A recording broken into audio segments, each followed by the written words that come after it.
Chapter 1. The Beginning of the Search. Who are you, really? If you're here, it probably means you've asked yourself, who are you? Not in the sense of how others see you, but in the sense of who you truly are. We often live in a world full of other people's expectations and gradually forget what really matters to us. We adapt to the roles others impose on us, whether as a son, daughter, friend, or professional. But where are we in all of this? Where is your true essence?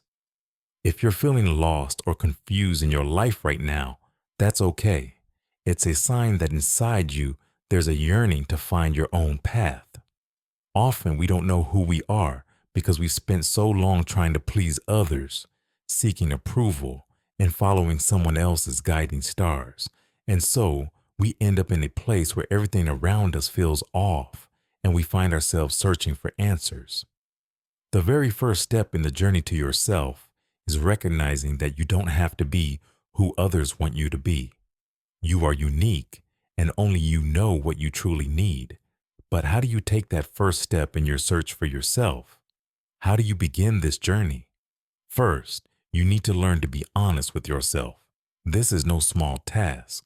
Being honest with yourself requires courage, a willingness to admit that for all these years, you might not have known what you truly needed. Recognizing that you followed a path that wasn't yours isn't a weakness, it's an act of strength and maturity. When you acknowledge your mistakes and moments of misunderstanding, you're already moving in the right direction. Think about the last time you were truly honest with yourself. When was the last time you asked yourself, what do I really want? This question is the first key to unlocking your true self. However, honesty with yourself is just the beginning. The next step is to start listening to your inner voice, your true purpose. You won't have all the answers right away, but you can start small. Allow yourself to make choices that come from your true desires, not from what society or others think is right. A simple example. Think back to the last time you did something for yourself, not for others. It could be something small, like spending time on a favorite hobby or doing something that brings you joy without considering the opinions of others. This is a small step, but it helps you discover your true wants and needs. The process of finding yourself isn't one single moment of revelation, but a series of discoveries. You'll face doubts and tough moments along the way.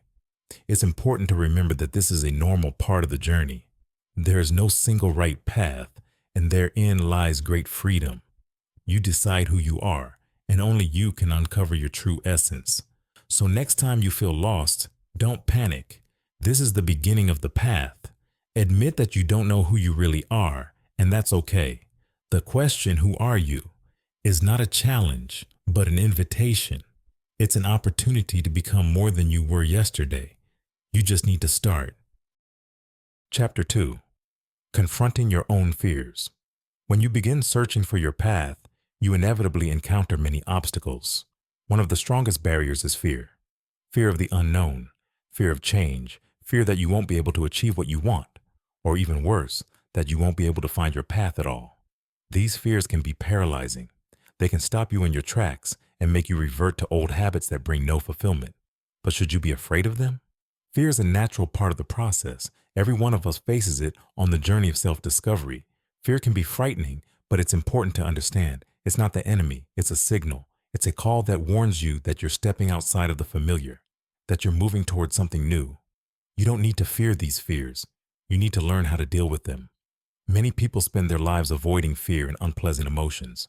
They stay in their comfort zone to avoid pain, to avoid disappointment. But it's in confronting that fear that growth becomes possible. When you begin to act despite fear, you take the first step toward discovering your true self. This process requires courage because going against the will of fear isn't easy. However, it's this very act that makes you stronger. Ask yourself an important question. What do I fear most?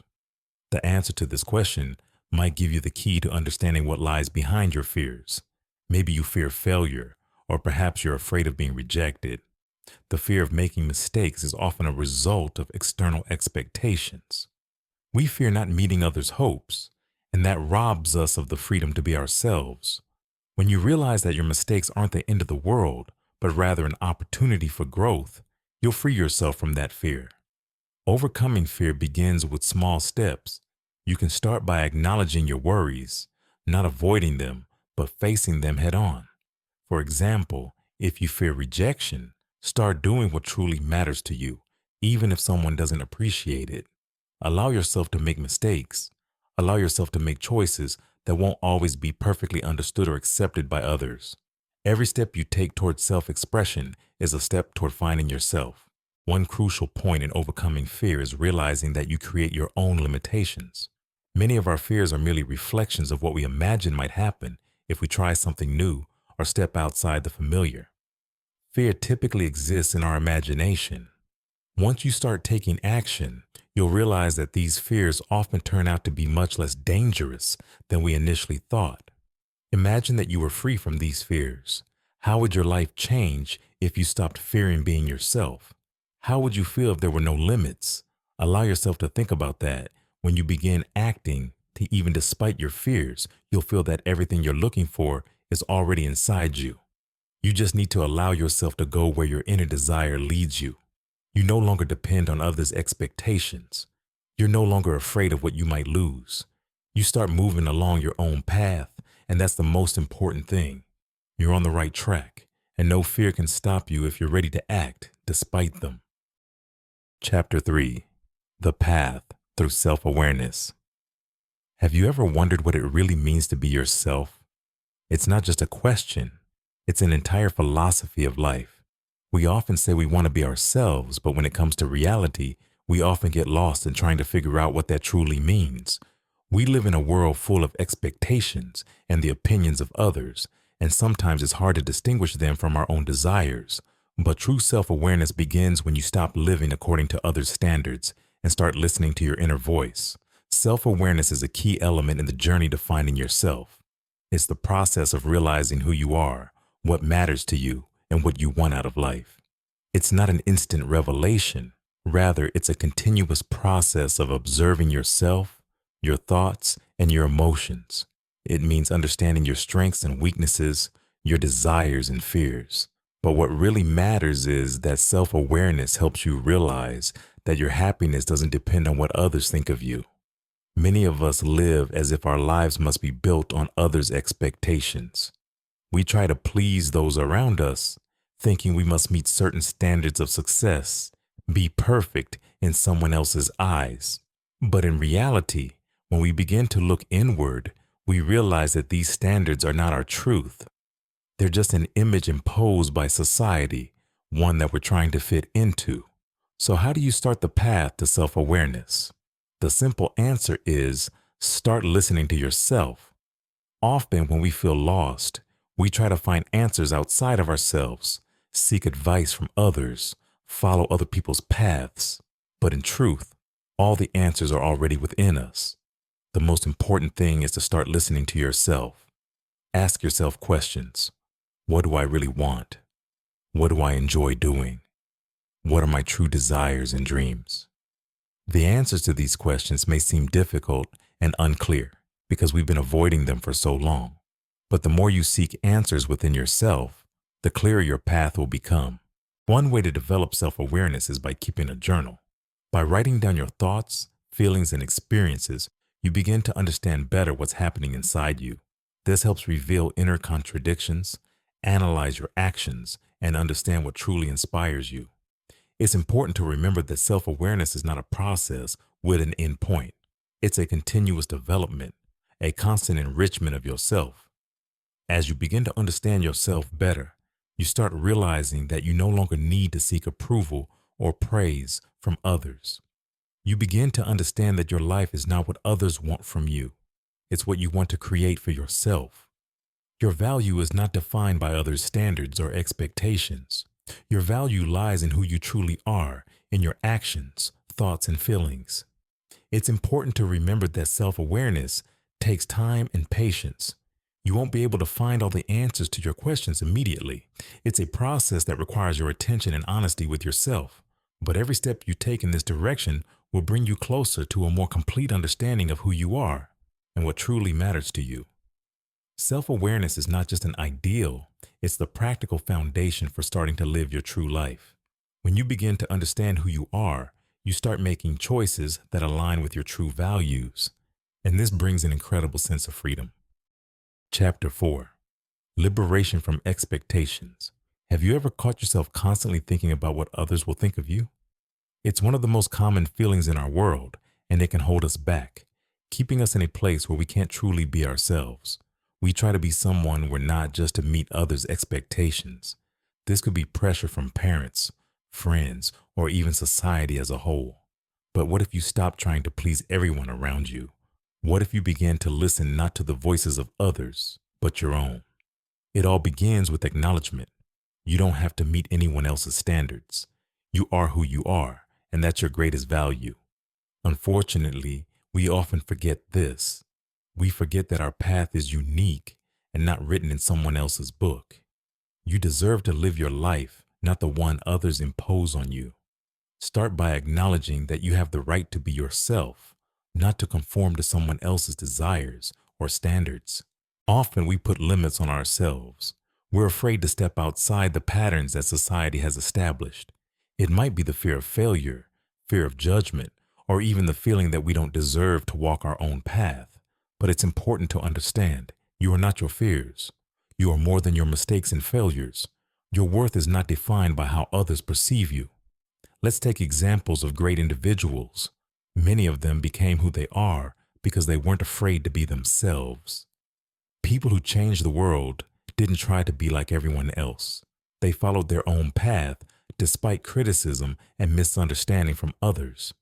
Their lives were filled with falls and doubts, but they always returned to their goal, to be true to themselves. Returning to yourself is impossible without letting go of others' expectations. Free yourself from the need to be who others want to see. This doesn't mean you need to become selfish and forget the feelings of those around you. It means you need to learn to respect yourself and your desires, rather than suppressing them to be convenient for others. The process of liberation from others' expectations starts small, by realizing that you have the right to make mistakes, that you have the right to not conform to accepted norms. This journey begins with acknowledging your uniqueness. It's not always easy, but when you start working on it, you'll feel the weight lifting and you'll feel lighter. When you free yourself from expectations, you'll begin to see the world not through the lens of others' standards, but through your own. This is the path to self-realization, the path to being yourself. Because when you stop wearing masks and hiding your true desires, life becomes much brighter and richer. You can start with simple steps. Acknowledge your desires and spend time alone with them. How does this thought make you feel? Try to understand what you really want, not what others tell you you should want. It's not always an easy task, but the more often you take this step, the easier it will become to keep moving forward. Chapter 5. Questions that will change everything. Have you ever asked yourself the question, who am I really? It may seem like a simple question, but in reality, it can stir up a whole ocean of doubts, fears, and desires. To answer it, you need to stop thinking about who you should be and start thinking about who you truly are. Questions are the keys that open the doors to our soul, but to find the answer, you need to not just ask the question, but answer it sincerely and deeply. There are questions that can change your life. These are the questions you ask not to get simple answers, but to find yourself through the process of reflection. For example, what is important to me? What do I want from my life? What are my true desires? These questions, although they seem simple, actually require time and courage. Courage to look inside yourself and admit that much of what we thought about ourselves isn't really true. When you start asking yourself these questions, you gradually move beyond the usual standards. You no longer rely on what others suggest. You no longer try to follow someone else's instructions. You begin to search for the answer within yourself, and this becomes the first step on the journey to finding yourself. But for this to work, you need to practice these questions every day. Otherwise, they will just become words that carry no meaning. This is what Socrates meant when he said an unexamined life is not worth living. The meaning of life is not what you get, but what you discover within yourself. These deep reflections can take you beyond your usual understanding of yourself and the world around you. One of the most powerful questions you can ask yourself is, what am I afraid of? Fears are one of the biggest obstacles on the path to self-awareness. We fear change, we fear failure, we fear looking incompetent or foolish. But these fears only show us where our true potential lies. It's in these places where we fear that our greatest opportunities for growth are hidden. Understanding your fears and overcoming them becomes not just an act of courage, but a necessity in finding yourself. You can't become who you really are if you don't face the fears that hold you back. The most important question you need to ask yourself is, what can I do right now to get closer to who I am? This is a question that prompts action, not just contemplation. And perhaps the answer will not be as obvious as it seems. It could be a small step, like doing something you truly enjoy, or it could be something more significant, like making an important life decision that will lead to change. By making these questions part of your life, you begin to understand who you truly are. You begin to search for yourself, not to meet others' expectations, and this process has no end. You will always discover something new within yourself, because self-awareness is not a one-time act. It's an ongoing journey that changes you. Chapter 6. Free yourself from expectations. Have you ever thought about how many expectations from other people you carry in your life? And what matters more, others' expectations or your own desires? This is one of the most difficult and painful aspects of finding yourself. We are used to living according to what others expect from us, whether it's family, friends, or society. These expectations shape our goals, our decisions, even our dreams. But the question is, who are we really if everything we do is dictated by others' opinions and views? Think about it. Who are you when you stop listening to those around you? What would happen if you temporarily forgot about other people's opinions? When you allow yourself to be yourself, without worrying about what others will say, you start to feel your true freedom. Freedom not from the outside world, but from the internal limitations imposed by others' expectations. At some point in life, we begin to accept other people's opinions as truth without asking ourselves, do I really want this? We shape our lives, adapt to others' standards, try to be who others expect us to be. But this path often leads to feelings of emptiness and disappointment. We try to please everyone, but in the process, we lose ourselves. Have you ever encountered this? Living according to others' expectations is like a shadow that follows us, not letting us be ourselves. And the more we try to be who others want to see, the less we become who we truly are. This process can take years, and sometimes we don't even realize that we become prisoners of others' hopes and plans. So what to do? How do you free yourself from these shackles and begin to build your life based on your own desires and dreams? The answer is simple. You need to learn to let go. Let go of others' expectations. Start by acknowledging that you are not obligated to meet other people's demands. You do not have to conform to the standards imposed on you. You have the right to live as you see fit. This doesn't mean you should abandon your loved ones or ignore their opinions, but it's important to understand that your life is your own, and no one but you has the right to decide what matters to you. This is the key idea in the search for yourself. Once you free yourself from others' expectations, you open up the possibility of being genuine. And this is the first step toward realizing your true essence. You begin to live not by templates and not to please others, but for yourself. This is what many refer to as true freedom. Taking this step, you won't worry about what others think. You won't fear judgment. You'll start doing what brings you happiness and fulfillment, and in doing so, you open the path to your true self. The more you let go of others' expectations, the closer you get to who you truly are. Chapter 7. Living for yourself is not egoism. Living for yourself, without caring about others' opinions, is not egoism. It is one of the most important acts of self-preservation, a return to yourself. Our entire life, from childhood, is filled with demands, instructions, and ideas about how we should behave, what we should do, who we should become. In society, ideas of self-sacrifice, mutual aid, and putting others first are often exalted. But we forget that if we don't take care of ourselves, we might eventually be unable to take care of others.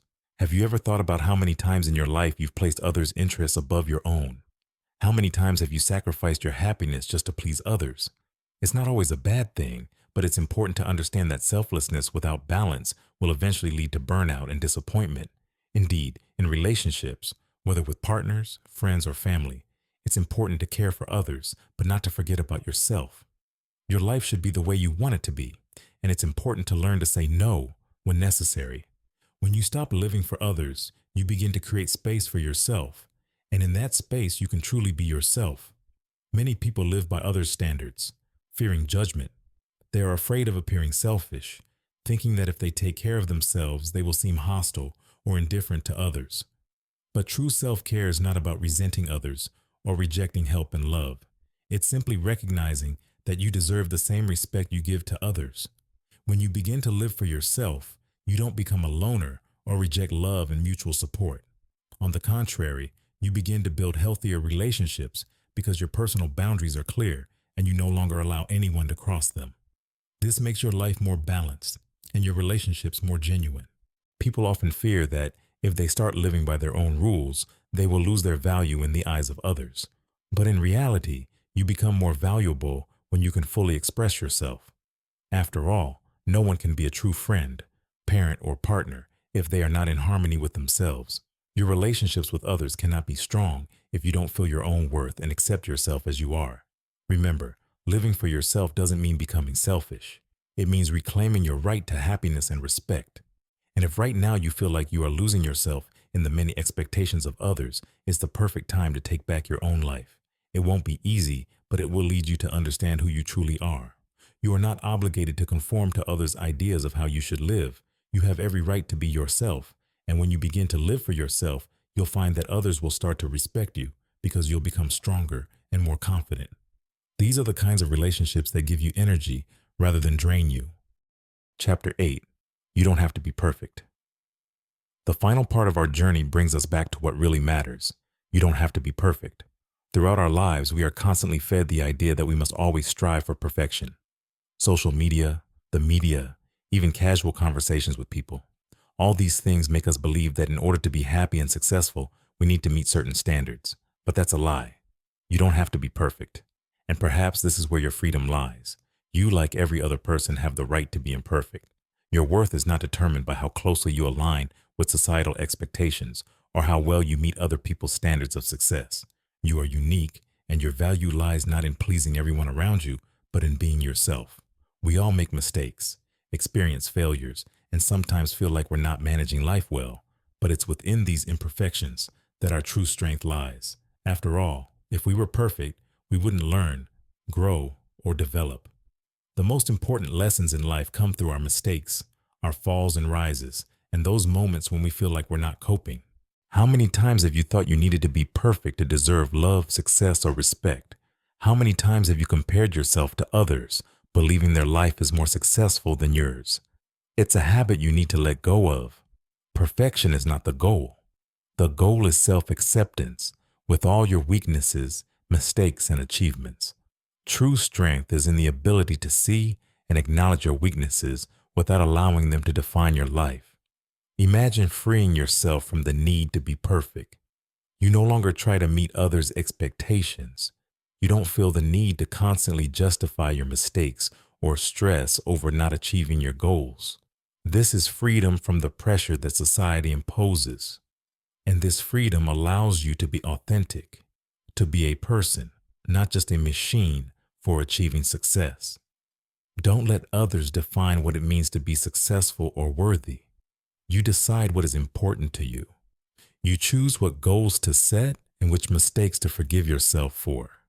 Your life is your journey, and you have the right to go in the direction you choose. Let your imperfections become part of your strength. And when you stop striving for the ideal, you'll feel how your true self begins to unfold. You become free. And this freedom is not just freedom from others' expectations. It's freedom from yourself, from the part of you that is constantly trying to please and be the best. You free yourself to be alive, to be yourself. Now that you've realized you don't have to be perfect, that you deserve to live your life and walk your own path, you can take responsibility for your happiness. Don't let anyone, society, or yourself make you believe you should be someone else. You're already good enough just as you are.